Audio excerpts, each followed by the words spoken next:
The Ballad of Reading Gaol by prisoner C33.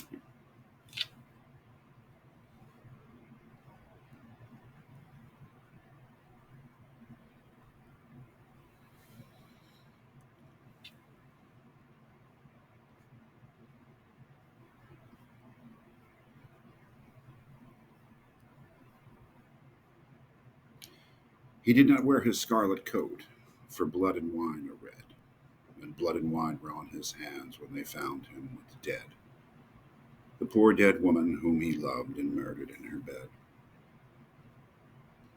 He walked amongst the trial men in a suit of shabby grey.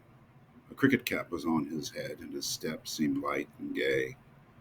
But I never saw a man who looked so wistfully at the day.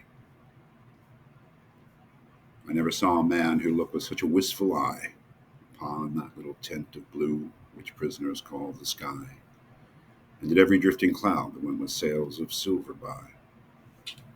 I walked with other souls in pain within another ring, and was wondering if the man had done a great or little thing, when a voice behind me whispered low, "That fellow's got a swing." Dear Christ, the very prison walls suddenly seemed to reel, and the sky above my head became like a cask of scorching steel, and though I was a soul in pain, my pain I could not feel. I only knew what hunted thought quickened his step, and why he looked upon the garish day with such a wistful eye. The man had killed the thing he loved, and so he had to die. Yet each man kills the thing he loves. By each let this be heard.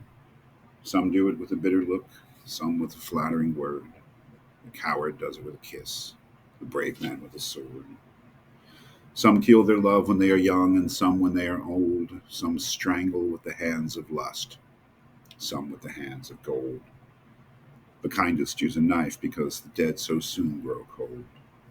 Some love too little, some too long, some sell and others buy. Some do the deed with many tears, and some without a sigh. For each man kills the thing he loves. Yet each man does not die. He does not die a death of shame on a day of dark disgrace, nor have a noose about his neck, nor a cloth upon his face, nor drop feet foremost through the floor into an empty space. He does not sit with silent men who watch him night and day, who watch him when he tries to weep and when he tries to pray, who watch him lest himself should rob the prison of its prey. He does not wake at dawn to see dread figures throng his room, the shivering chaplain robed in white, the sheriff stern with gloom, and the governor all in shiny black with the yellow face of doom. He does not rise in piteous haste to put on convict clothes, while some coarse-mouthed doctor gloats and notes each new and nerve-twitched pose, fingering a watch whose little ticks are like horrible hammer blows. He does not know that sickening thirst that sands one's throat before the hangman, with his gardener's gloves, slips through the padded door and binds one with 3 leathern thongs, that the throat may thirst no more.